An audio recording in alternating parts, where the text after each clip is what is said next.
Hi, I'm John Johnson. I'm the CEO of Nemertes, and I'm here with my co-host, John Burke, who is the CTO of Nemertes. And we have our special guest, John Miranda from Intel. And John, welcome. Um, I currently, John, you are the Senior Director for Strategy, Analytics, and Competition in the Corporate Strategy Office there. And you've worked at Intel in one role and another for 17 years. Although, as I understand it, all of your opinions are your own and not your employer's. Is that correct? Yeah, that's correct for today. And thank you for having me. Look forward to our conversation today. Okay, sounds great. Well, John, I know you have a bunch of questions that you wanted to ask John, so let's kick it off. Yeah, I mean, first off, can you just give us a little background for yourself and how you came to be the Senior Director for Strategy, Analytics, and Competition in the Corporate Strategy Office at Intel? What led you there? Yeah, thanks for the question. One of the things that Intel let me do over the years was pivot and more or less reinvent my direction, if you will. I joined actually as a financial analyst, but my background was also in computer science. I missed getting more involved in technology. So then I started doing application development that led to running software engineering teams within the fabs. And then in the last several years, I just felt that, kind of being at Intel for a while, there were some key trends and transitions that I felt the company was not pivoting as quickly as I would have liked to have seen. So I started connecting with this community of folks within the company that I felt were more aligned with kind of looking around the corner, where are things headed, right? And where are we under moving, if you will. And that led to a role in running a corporate foresight program where we're looking at emerging market and technology trends, trying to dissect what do they mean to us? Do we need to take action or not take action? But I still felt at that point that while we were uncovering trends, and I think we did a pretty good job of it, like I have slides from 2018 talking about generative AI, right? The impact of getting that action was still the nut to crack. So when an opportunity came up to become more into the strategy office, I jumped on it because it gave me more access to that executive management and the ability to finally, take kind of that insights work and activate it more strongly, if you will, within that executive top echelon of the company. And so in the last couple of years, I've seen that starting to accelerate. But it doesn't change the fact that there were some major decisions that were made in the last 15 years or so that have also made Intel, frankly, we all know this, right? Miss some key transitions in mobile and AI. Well, and I want to circle back to something you said at the very beginning, which is this concept of corporate foresight. And you said it very quickly and kind of glossed over it. So maybe you can expound on that and tell us what that means to you and why it's so critical. Yeah. So corporate foresight, I think of it as an outside-in sensing function. And in corporate strategy, one framework that has evolved in my mind is you have the outside in, the sensing. So first you got to sense what's happening in the environment, what's happening in the ecosystem, market, and technology. But it also looking at regulatory trends, environmental trends. So it's broader than just technology changing. And then the next step after the sensing is the interpreting. Like, okay, we see these things changing, but what does it mean to us?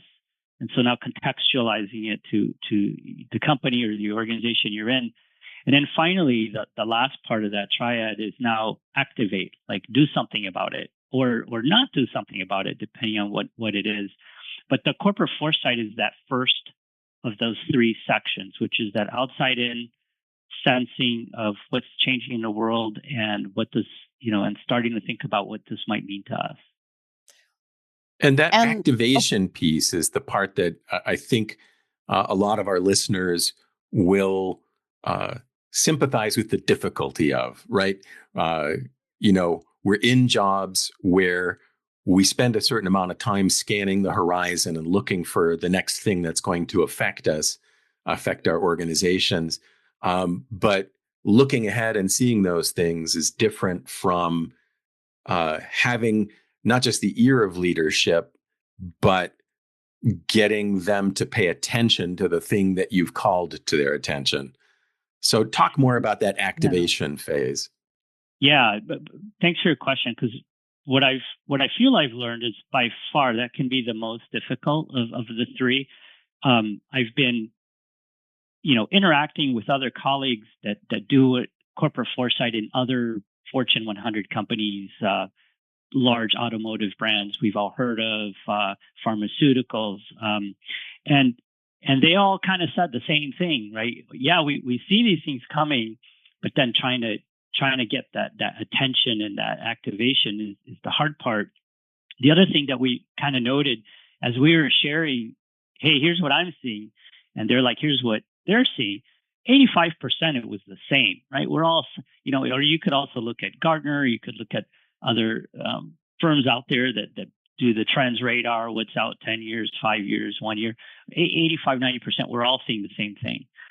So I don't know that that's the secret sauce. It's more the interpreting and the activating. So on the activating, it's one of the things, and we've all felt it, I'm sure, in our respective organizations. We see this thing coming and holy cow, we need to do something about it. And we need to get some executives to really lean in. And then you present it. Maybe you have access. Maybe you present and you land it in their staff. And it's a good conversation. And they nod in agreement. Yeah, thank you. This was a good session, blah, blah, blah. And then nothing happens. Right. And I think probably every one of us has experienced this especially in larger organizations. So that got me thinking very deeply around how do I increase my impact, right? How to rise above that, and part of it has included trying to put myself more in their shoes. I know typically we don't think of it this way, but we're trying to have empathy for that executive and really think like, what's it like in their situation, the pressures they're under, and then coming to realize that every day, 1, 2, or 3 people grab time with them and say, this change is coming, and if you don't do something about it, you're going to miss out, or there's a threat that's emerging, blah, blah, blah. So by the end of the work week, they get a lot of signal, right? And it starts becoming noise. And you start realizing you're just one in that cacophony of people coming in, talking about this change that's happening and trying to get their mind shared to do something. And it's not that they disagree with you. They might agree with you, but their capacity to address things is finite. And maybe you're issue number 9, and there's 3 other, there's maybe they can only tackle the top 3, right? And so kind of getting those perspectives, I think, helped think through how if I feel it's important, how do I make my issue their top 3 and not the number 9 issue? Right. Well, so how do you be signal and not noise on the assumption that everybody else's problem or everybody else's projected problem is also signal? There's no actual noise. Yeah. Nobody's just throwing stuff out there to throw stuff out there. Everybody's serious like you. So how do you get your signal above the other signals? Okay, I'm going to hold to that question, but John, it is so clear that you obviously have worked in academia, because actually in corporate America, people will throw stuff out there just to get it out there, because executive attention is in fact a scarce resource. And if you can get it for any reason, it's almost like being an influencer today. It doesn't matter if you're like taking all your clothes off and throwing up or something. You got the eyeballs. So I'll just... Yeah, but those eyeballs tend to look at you really in a very bad way if you're wasting their time. Yes, but no. And it's a sideshow. So let's move on. I will just say that corporate politics is a lot less elegant than we wish it were. But nonetheless, given the assumption that it's all signal, no noise, how do you get your signal to be stronger? Yeah, I think one is at least in my journey, anyhow, examples where I've had success was, I initially raised this area of, I'll give a very specific example, that the intersection of sustainability, energy, and compute was becoming a more important convergence. This was back in 2019, 2020 timeframe. Now it's more self-evident with the explosive energy appetite of AI. But But back then, I was going up against, not against, I shouldn't use that word, but there were senior micro architects, CPU architects that are incredibly intelligent, and their careers and their success was based on creating the most performant CPU possible. Like power would be damn right. Who cares about the power? Where I present in international conferences and get accolades is my CPU is the most performant of all the ones. And now you're going in there and saying, hey, maybe you need to think about perf per watt and create another flavor of platform where the first order bit isn't that it's the fastest thing out there, but it's the thing that can get more work done using less energy, which may not have been how they became successful, right? So I started hitting a brick wall because it went against, how their careers evolved. What helped me in that instance was going to our largest customers and connecting with AWS and Meta and Google, and in some cases just kind of finding people who presented on conferences talking about the importance of energy and data center. And I reached out to them, in some cases cold called, and got responses. When I started accumulating a lot of customer proof points that said, hey, look, this is increasingly becoming important to all our largest customers, then I started being able to bring that into the internal of the organization. Don't believe me, believe what our largest customers are saying, and how this is becoming a bigger and bigger issue for them. And as a result, they're going to put pressure on us. It's becoming a new base of competition, this perf per watt. So in that case, bringing that other kind of external, those proof points helped, and that really accelerated the traction during that time frame. So that was one example. The second example, I think, just happens to be the role you're in. Earlier in my career, when I was advocating for some other change, it was a little bit out of context. And so in a massive organization of over 100,000 people, they're like, well, why are you talking about this? Stay in your lane, right? Go back to where you work. But I did manage to evolve my career to be in this competition group in the corporate strategy office. So now I do have permission to talk about what the competition is doing and what our customers want, because I'm viewed as being in role for that. So that also, of course, helps. So basically what you've said here is kind of the two things: have the data to back up why your thing is important, why it matters, and tie that data, make sure that data is aligned with something that the executive care about. Like our clients are asking for this. Exactly. And the second one is have the credential. We all like to think that it doesn't matter whether you're CEO or janitor, we all listen to good advice. But the reality is nobody takes advice about running a company from the janitor. You have to come in with the job title that says, yes, this is my actual job. Exactly. And the third one that also comes to mind is trying to uncover, maybe you don't have access to some senior executive in your role, right?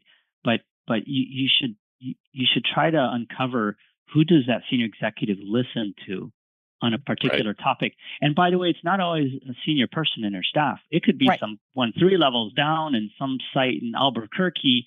And on this topic, that executive will listen to that person. So then connecting with that person and bringing them along into the room is another way where it imparts credibility. The executive may not know you, but they know and trust this other person. And the fact that this other person is willing to come forward with you is another kind of method that can help too. Well, and I think it's also useful for the younger person, because if they get known as the subject matter expert on thing X, right? And people start reaching out, then they get to take all the great ideas from all the people around the company, internalize them, add some value. And so it's sort of a win-win all around, because that person, gets greater value coming to the table. And so it sort of works well, I think. Yeah, I think so. I think one thing I've also seen a lot in corporate America, anyhow, is a lot of people trying to, and I've made this mistake many times, trying to activate and drive change. If you're given an hour, they use 59 minutes to present, right? Mm-hmm. And they don't give any oxygen or time to foster conversation and discussion. And so I've been encouraging other colleagues I've seen do this, come in with maybe 20 minutes of content, maybe pre-send content if the executive likes to kind of consume it and think about it in advance, but really try to foster the conversation, because that's when the magic happens. And all too often it's rushed all the way to the very last minute. Okay, this is a good discussion, and then everyone flies out of the room because they got to go to the next thing. And by the end of the day, your idea is kind of lost in the woods. Well, and I would weigh into that as well, having had to do this, and I make that mistake of using all 59 minutes to yap. It is scientifically proven that people remember stuff that they participated in, that they did, rather than what they heard or saw or read or anything else. Mm-hmm. So if you're able to not quite connect the dots, but put the dots next to each other, and your listener connects the dots, that's going to be a more powerful message than if you don't. But then you have to be very careful if you try to tell them to connect the dots.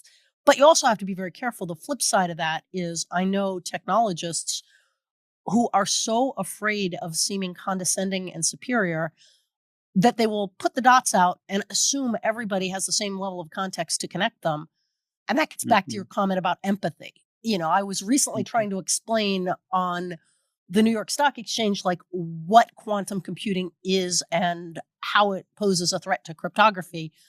And how do you say that in 5 minutes without getting hip deep into, integer factorization? Mm-hmm. And you can get some very basic concepts across, this breaks that. And then let other people start to realize, oh, if that's broken, then all these other things will be broken as well. Right. You make a good point too, in terms of the ability to absorb content.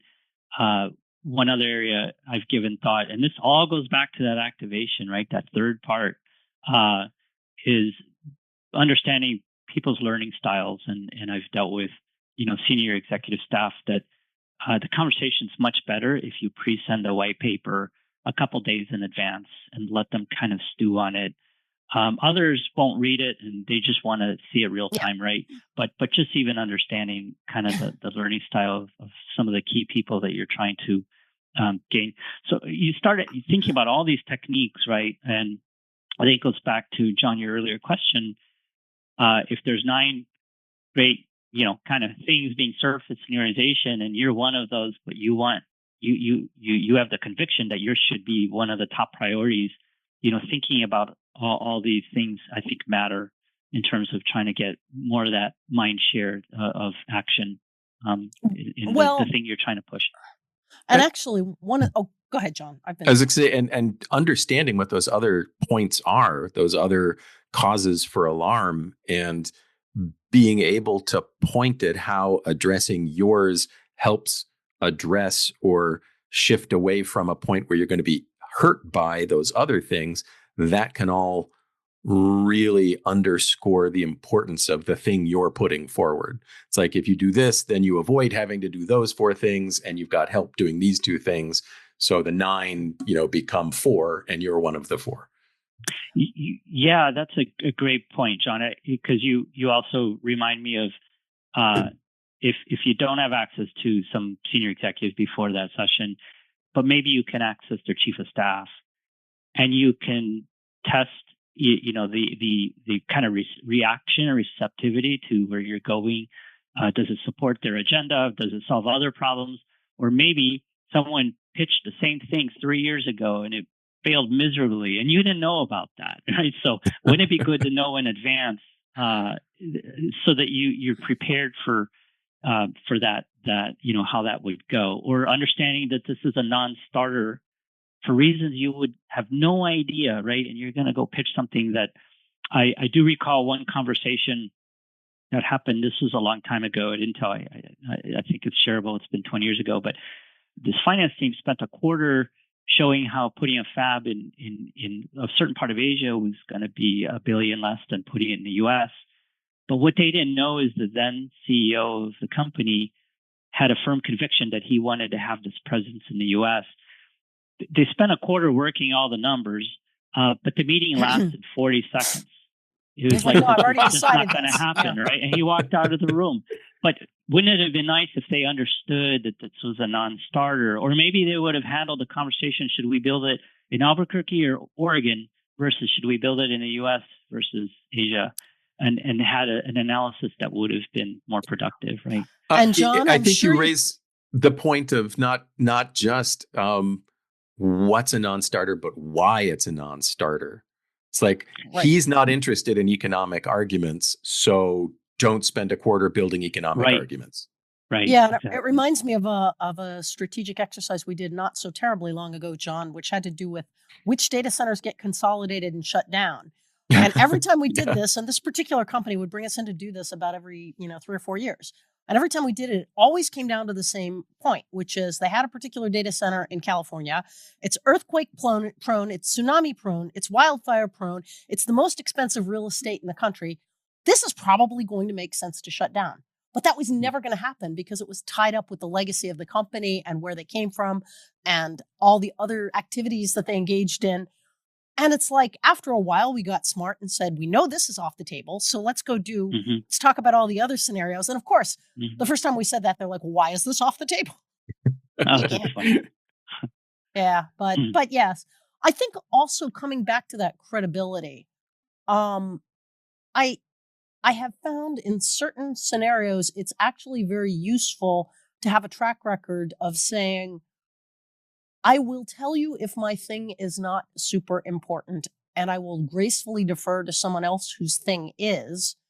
If you have that track record and that reputation, then it serves as a really good calling card when you say, look, you know me. I am not in this for ego. I'm not in this for being right. I'm in this because I think this is the right decision for the company, and here's why. And I would tell you if I thought somebody else's signal were more important than my signal. And that's a hard track record to build because it's kind of the obverse of what we're all trained to do. We're all trained to have an idea and keep hammering it until, we get the buy-in. But sometimes you get more credibility if you demonstrate the ability to step back and kind of think about things objectively. Yeah, and in corporate America, there can be a lot of egos as you go up the food chain. But some executives, I think, will be more tuned into that. Is this person here just to kind of kind of be here to the earlier point, just to be in my attentions? Where are they really truly adding value? Not being viewed as you're putting yourself first and you're just there to be able to say you were in front of this person, but that you're actually trying to solve a problem that they care about, that we care about. Well, let's circle back to, though, a slightly different question, which is, you kind of mentioned, 85% of what all the future lookers talk about is the same. It's Gartner, it's this, it's Nemertes, it's this, that. How do you get around the whole idea that, the prophet is without honor in his own land? Like, because you are local, if you went to go work at one of these places, you could get tons of money and every word coming out of your mouth would be, treated as great wisdom. And yet, here you are working at your own company and they're like, yeah, that's just John's opinion. Like, how do you get around that? I think, in corporate foresight, there are some practices, like there's a nonprofit called Institute for the Future that teaches, very specific practices to try to make it a little bit more of a science and less of an art. But you can look at things like number of article mentions over time. Is this thing really taking off or not? You can look at the rate of patents, and if patents are being protected in multiple countries, that suggests that patent has more value. Academic papers. If you look at, I think it was NeuroIPS, the kind of AI conference, in 2017-18, that's where I saw Gen AI really taking off. No one was talking about Gen AI, but if you went to kind of the premier kind of conferences for really, really kind of the leading practitioners of AI are going, there were more white papers on that topic than some of the others. And that was kind of what cued me in that, if it starts with white papers and then you see also M&A investment patterns, and then you look at patents, and then you look at, not specifically, but in general, like directionally, you can start getting quantitative data. So it comes back to your first answer. Yeah. It's data. Just if you come back with data, then your fallback is always, hey, it's not my opinion, it's the data. Make of it what you will. Yeah, and then I think the other thing, one technique that I've sometimes applied is I'm telling you this thing is going to happen, some kind of trend, right? I'm not saying whether you believe it or not, but let's just say, for the sake of argument, you believed it was true. Would there be some actions or strategic options you would consider? There's subtlety, but there's a difference here. I'm not getting them to believe on the trend. I'm just asking the question, if you were to believe it to be true, what else would be true? And can we measure that? And what would you do if that were the case, if you were to believe it, right? And that kind of can get you out of the argument, well, I don't believe that what you're saying, right? But start getting people to expand the aperture of their thinking, even if they don't fully agree that the trend is real. Oh, Jonna, you're talking into your mute button. But while you're doing that, I'll just say it's also great if you can frame things as, you don't have to change the strategic direction of the company to address this thing that I'm seeing as a 5-year impact for us. But here are some things that would forestall responding to it properly when the time comes. Don't do these things. Yeah, or here's some non-regret moves. Non-regret may or may not be real, but there's some non-regret moves we can take to de-risk in case it does materialize, right? Exactly, right.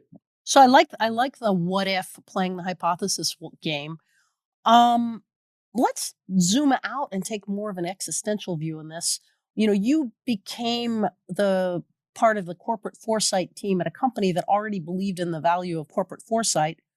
How do you convince a company that there is value to corporate foresight? Particularly, now it helps a lot that Intel is a technology company, so you have to care about technology trends. But let's say you arbitrarily build houses or make widgets. You may be sitting here going, I don't really care about any of that stuff. Why do I need corporate foresight? Yeah, I think there's a running joke that your average corporate foresight program has a life of like 2.5 years. So these things come and go too, right? When there's budgetary pressure, kind of some of these functions that can be viewed more ancillary can be scoped down or tightened up, and then during other times maybe more investment into it. But I think the outside in view is important to any company, no matter, even if you're consumer packaged goods, it doesn't matter what it is, right? You want to understand where your markets are headed, where your customers are headed, what are some of the fundamental trends and disruptions that are headed. And I think, you can do corporate foresight even on a lighter budget. As an example, one technique we applied within that I can share is I have a community of contributors across the company. It's not like one person in an ivory tower reading a lot. And they're from different geos and different walks of life and different disciplines. And we come together a few times a year, and they share things I wasn't thinking about, and vice versa. So these are people that they're already reading, and or I can reach out to someone within a company that's a cybersecurity expert, and they know the trends in cybersecurity. It doesn't cost money because they're already reading about it. They're already on top of it. They present at conferences. So just tapping into the knowledge that's already in the company can be a way to do it with a lighter investment footprint, but and still kind of bring that outside in view that can shape the direction of the company and the decisions made. And I have kind of a wacky question to ask as you were talking. I'm thinking, I hear you about the lighter, less investment approach, but have you ever in your history gone back and said something like, trends that are going to rock your world in the next 5 years, there aren't any? And the only reason I say that is sometimes we do hit positions of stasis and nothing really changes for 5 years. And then all of a sudden a bunch of things hit. And have you ever actually said, nah, there's actually nothing on the horizon, we're chill? Yeah, I think in our business, things move too fast, for better or worse. At least speaking for Intel, if I worked for like a cereal business, who knows? But then again, you could have tariffs, macroeconomic shocks. The trends are not just technology, right? You got to think about geopolitical. You got to think about, legal, environmental, macroeconomic. A lot of times tech companies are so indexed on the technology that they're not looking at some of these other forces that are going to shape their ecosystem. So even, I suppose, like a cereal company could get hit by tariffs or grain or embargoes or just demographic changes like moving to keto or, low carb. But I guess in the real world, I mean, there are chunks, no matter what industry you're in, there are chunks of time where nothing changes except incremental advances on a couple different axes because everybody just sort of stops and catches their breath. It's not like there's always something that's massively disruptive. It may not happen very, very often, but I wonder if that ever does, if you ever do have to have that conversation.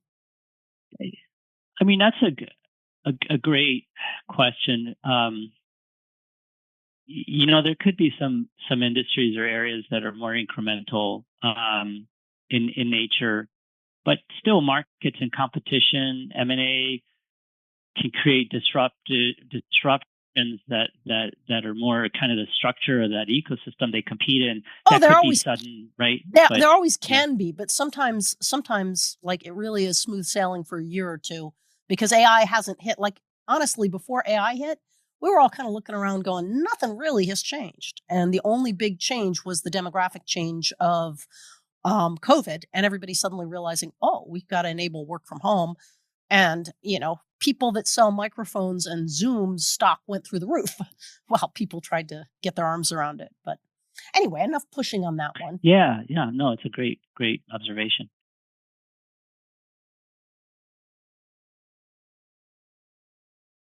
So, taking this one step further, you've tried to activate. You've tried to take this that you see coming down the pike and turn it into corporate action and failed entirely. Nobody's changing anything they're doing as a result of you putting this forward. What's the next step? How do you proceed from there? And just to clarify, John, what you're saying is in the event that this should happen, not that John himself has done this. Oh, no, absolutely. It can happen. Yeah. It happens. It happens. It happens. In a large enterprise, you're not going to win everything you're trying to push forward. Maybe some things take way too long. It's the reality, right? For many of us. I think gentle persistence, just that it's not always a 10K. It can be a marathon. One mentor once told me when I was sharing with him, hey, I think I'm going to pitch this idea. And he said, his response was, John, how often, how tolerant are you of hearing the word no? And he said he has to be told no at least 10 times about a good idea before he lets go of it. So I think what he was saying is you can't just be kind of a pain that people tune you out, but can you find other ways to gather more data, bring in different points of view, bring in other experts, maybe have a customer come in and espouse kind of the importance of what you're trying to raise. Maybe a leader moves on and a new one steps in and they're more receptive to thinking. So having kind of that long lens, I think, and that persistence can be important, especially in large enterprises. Ships don't turn around on a dime all the time, right? So you have to be persistent and not give up. Maybe there's a better answer, but that's one that came up to me.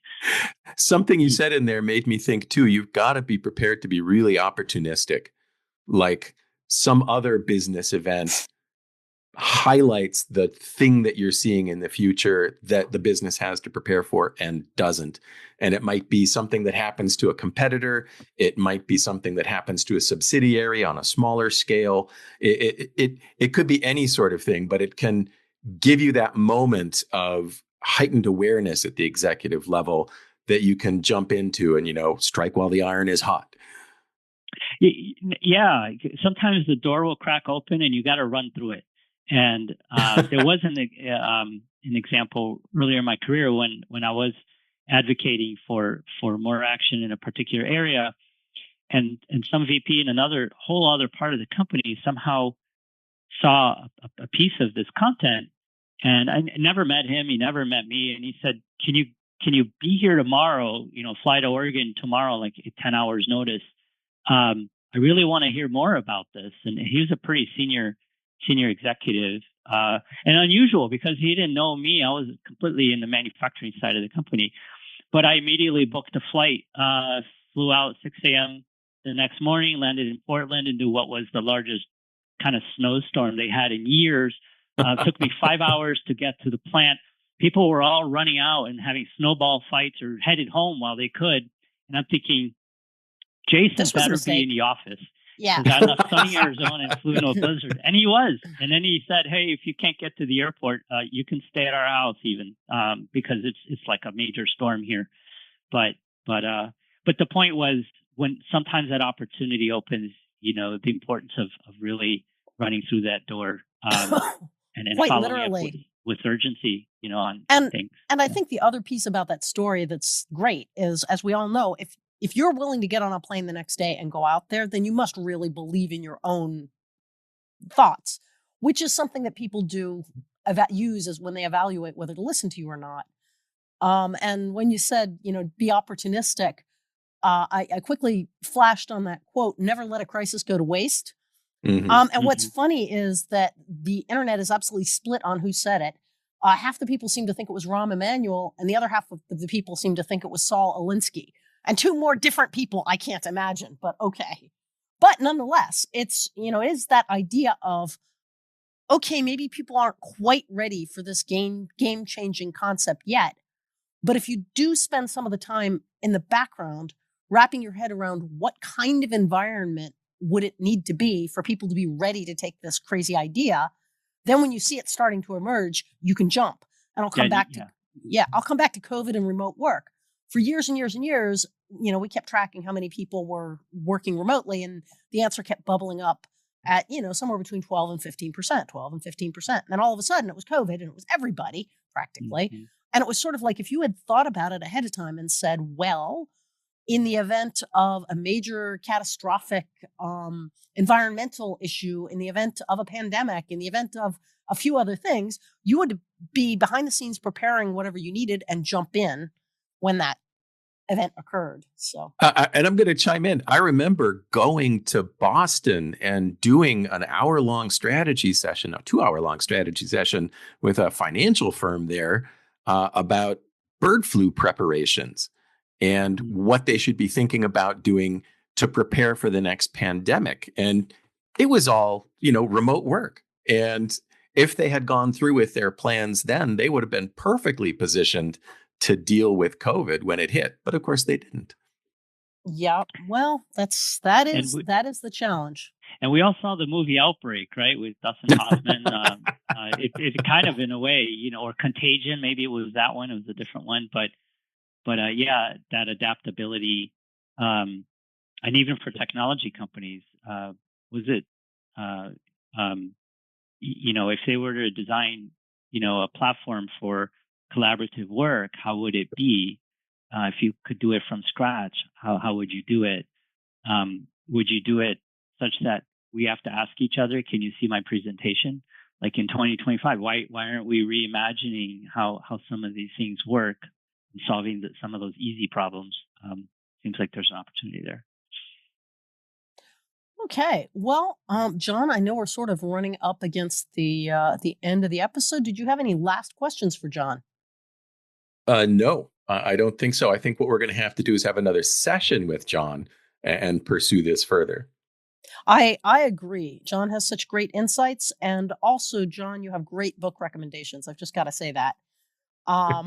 So thank you very much for joining us today. Again, that was John Miranda from Intel. Folks, if you liked this and you want to hear more from him on different topics, please send us a message at packetpushers.net/FU. And again, that is for follow-up. We love to hear from you, and we are happy to take requests for what other topics to cover, what we can ask John about further, and everything else. And John, if folks want to reach you, what's the best way for them to reach you? Yeah, and thank you for having me, by the way. I really appreciate the conversation. You can reach me, my email, john.s.miranda@intel.com. If you have some BKMs on how you've managed to activate and drive change in a large, complex organization, always want to learn more. So I'd love to hear from you. And I want to thank your audience for listening in today. And I love this because so few of our experts get on the show and say, could you send me what you think? And that's one of the reasons you're so special, John. So thank you very much. And as always, you can reach John and me at nemertes.com, nemertes.com. Thanks again for listening.